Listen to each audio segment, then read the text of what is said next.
Tonight, Welcome to Flatch is brand new. Awesome! Don't miss the comedy that has the same feel as The Office and Parks and Rec. That's what she said. Welcome to Flatch. All new next on Fox.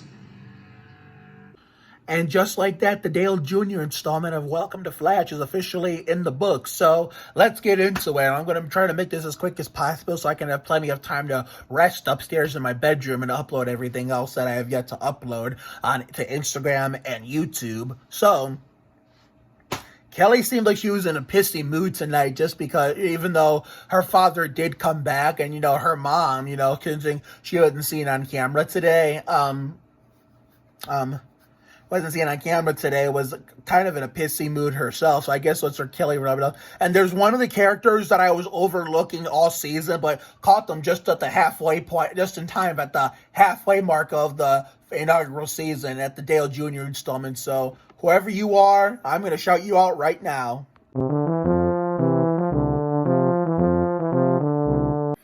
Banks Repetas Levy, really nice to meet you, kind sir. I'm glad I finally paid attention to your characters, and now I know all of the major Flatch characters, so it was good to see him in the opening scenes for the first 5-10 seconds of the episode. And, of course, Mandy was going to decline, giving Kelly a flyer for that tattoo stuff because of the fact that she was in a really pissy mood in the beginning. And the fact that, Shrub was trying to hide from Beth, but yet she found him anyway. How the fuck does that happen? I know in real life, unless you're incredibly talented, unless you're really incredibly skilled to do that stuff, you're not gonna fucking pull that shit off. And it's like the fact that, he was having girlfriend trouble and, hiding from her was kind of like my girlfriend trouble whose calls I was ignoring for a week up until our eventual split up with she that shall not be named because fuck that cunt and everything she stands for. That, you've seen my video as to why we broke up, and I've even said it myself. The later and later we got into a relationship, I then realized why. No wonder no one liked her when we went to EOVC together before the pandemic changed everything up. So now I realized why nobody liked her. Sometimes I wonder why the fuck did I even choose to like her, in a romantic manner, and why did I choose to date her? There was a reason why nobody liked her, and there was stuff that I was having to deal with, which is why I got rid of her. So anyway, therefore, we do not speak on her name, so she can go suck a dick. But anyway, it's a little harsh, but the truth hurts. But anyway, that was a damn good one today. We saw Len and June in the house together at the same damn time. How about that ending scene in the junkyard? Father Joe was actually trying to help Cheryl with that damn dress, and then all those people that were checking her out, like Kevin LePage, and I think Father Joe told Len to hit the road, and even Len at one point was sticking up for her when he was getting a picture of her in the dress. Told that guy, told that perverted redneck in the truck to, I didn't say it like this, but he told him to fuck off. Not like that, but the way he said it was basically like a clean translate TV-14 PG-13 version of fuck off. And, stop checking her out like a damn pervert. But it was nice that, everybody was trying to help her out and shit, the good ones and not the creeps. And then, of course, the ending part after they got the dress taken care of, when, Beth and, like at the beginning of the episode when we saw the Beth and Shrub romantic scenes, they were putting little emphasis on that car, like Michael Waltrip's Pit Crew at the 2003 Aaron's $4.99 at Talladega, Sunday, April 6, 2003. And then he and Kelly tried to do the same to a bike, which turned out to be Len's. And then he decides to go on a fucking chase, chase him outside of that fucking dumpster land and, down the fucking street across the whole goddamn town. It was so funny, and I'm screaming as the credits are rolling, and right by they take us to the closing logos. Run like Pat Sajak. That's how damn funny it was. Wow. I wonder if he's ever gonna catch him, or if they just talk. It's like, dead to the actors and cut with the chase scene. But I don't know exactly how every fucking thing works in these shows, but we can only guess. We can only fucking guess. But yeah, I mean, and you know, Shrub was feeling all the rejection tonight. I mean, he didn't want to break up with Beth, but you know, Kelly made her break up with him, and she actually felt really good about it. The same way I felt about my last two breakups. The hell? Oh, Scott Shearer. That guy needs to slow down on the fucking comments, you know. He doesn't need, I mean, I don't mind having him as a subscriber and, you know, him, you know, commenting on my stuff, but he doesn't need to comment on every single video I post. Like, slow down. Slow down. Okay, so that was a YouTube Studio notification that popped up for me, but I lost my train of thought.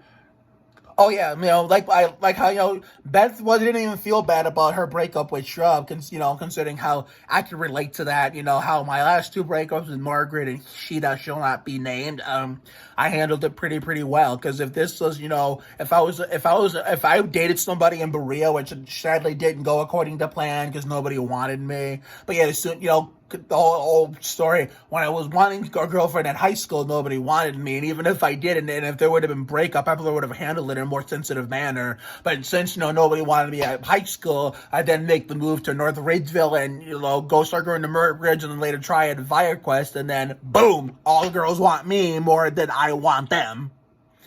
I used to get upset and bitch about, you know, how I could never find a girlfriend when I lived in Brook Park in the Sanders House and going to Berea, and every girl just wanted to be friends, not more than just friends. Well, almost everyone in the grandma that I was friends with was in a relationship, and some were long-term relationships that are still going strong even to this day, that is turned into either engagement, marriage, or like mother and father, or all of the above.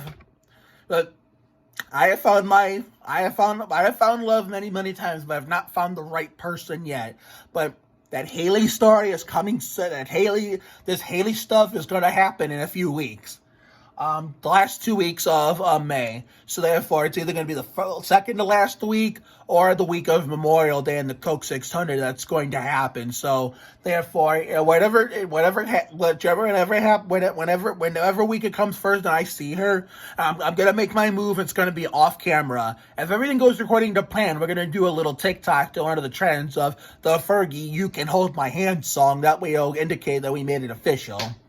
I do like her, but at the same time, I've been meaning to tell her how I feel, but it's like either we're not scheduled to go to the bowling alley for a while since they put us on the opposite side of the learning farm because stupid-ass tournaments clogged all the lanes next to them. It's been making me miss my chance.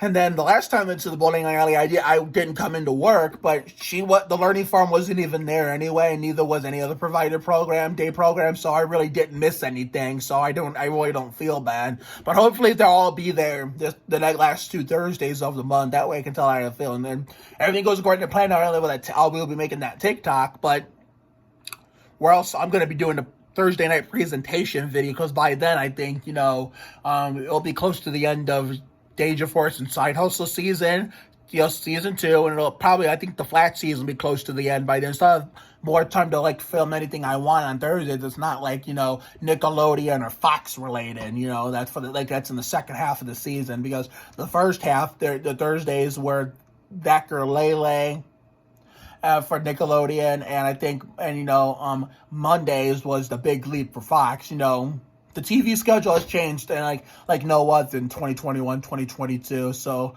we're about to end this season on a high note. So it's for a damn good episode tonight of Flash. So next week's the Bill Elliott installment, and then tomorrow we catch up on the Bobby Labonte installment of Million Little Things, which is David Gentili getting, Allison Miller, my girl, passing the torch, directing an episode to David Gentili from Maggie to Eddie. So, therefore, we'll be doing that tomorrow night after work over in the Man Cave on Hulu. And then Saturday, we'll be in the office. Well, Saturday night, we'll be catching up on the Booty Biffle and Ty Dillon installments of Danger Force and Side Hustle. I will make a reaction video to that, but I probably won't schedule it for YouTube upload.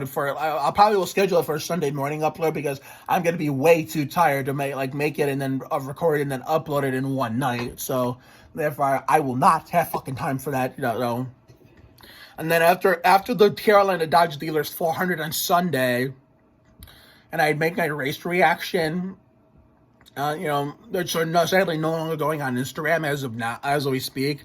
Then maybe at the end of Sunday night, I will post that Side Hustle Danger Force reaction video talking about the Ty Dillon installment of Side Hustle and the Greg Booty Biffle installment of Danger Force.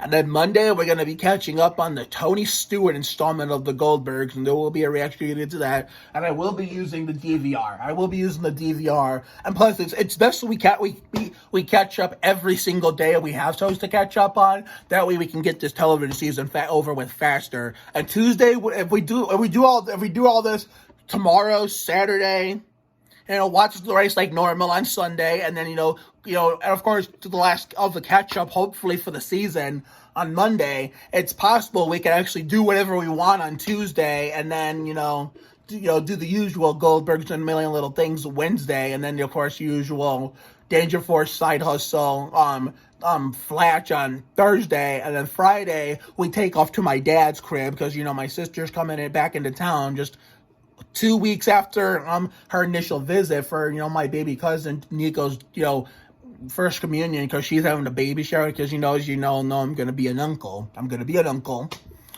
gonna be a first child. It's a daughter, and because since the bigger ones won't have a place to stay, and I'm more scared of them than I am of, of course, neighbors' dogs, because, of course, they're not my family, and I don't live with them. Plus, whenever I'm at their house, I have more room to, get away if I get really, really scared.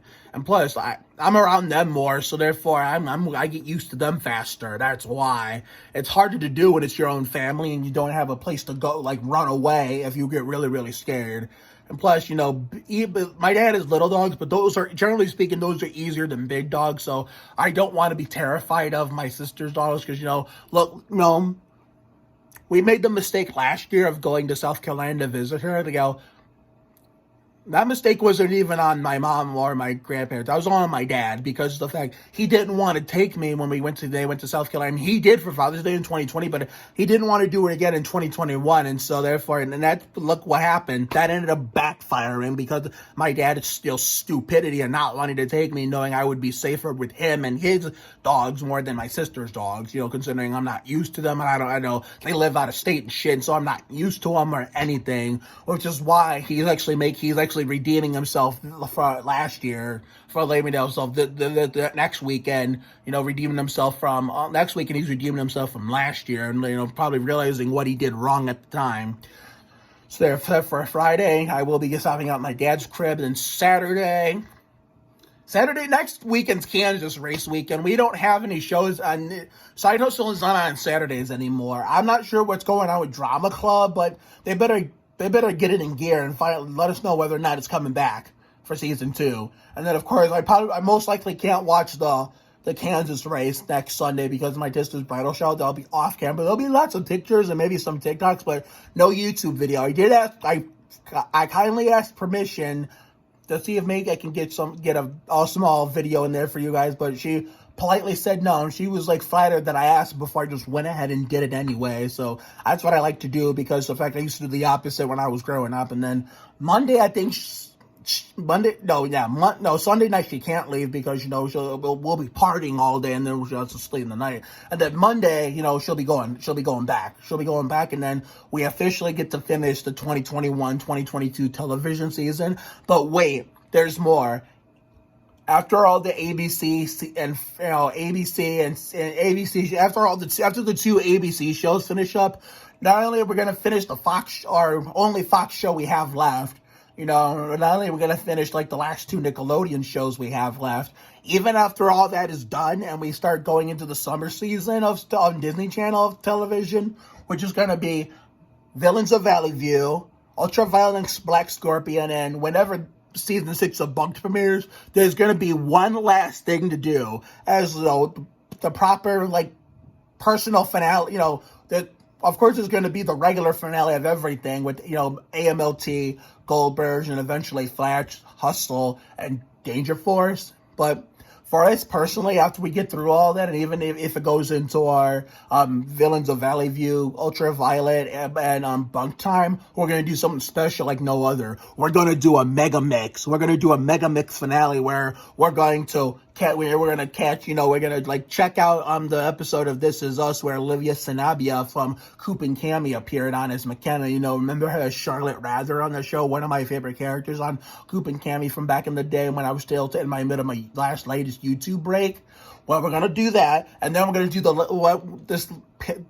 this past Monday's latest episode of NCIS. See, again, these are shows that normally don't watch on a daily basis or follow, but if someone I like from a show that I do watch full time, whether it's still going or not, I will watch it, not for the show as a whole, but just to support them. We did it with Anna Grace Barlow. We did it with Nikki Hahn. We did it with Isabella Cuda, Graham Shields, Kalia Rambo. I mean, some of these shows, to be fair, these one-offs that these other actors from other shows appeared in, some of these one-offs actually gave us some of these shows full time, like Bunked and Goldberg's, you know, but you know, this is not going to be one of those cases because I was never really a fan of these shows anyway, NCIS and This Is Us. And don't forget, we did it with Mexi King, when we did AJ McCullough's birthday banger on FBI. So we're gonna do the mega mix. We're gonna do This Is Us sometime after this whole,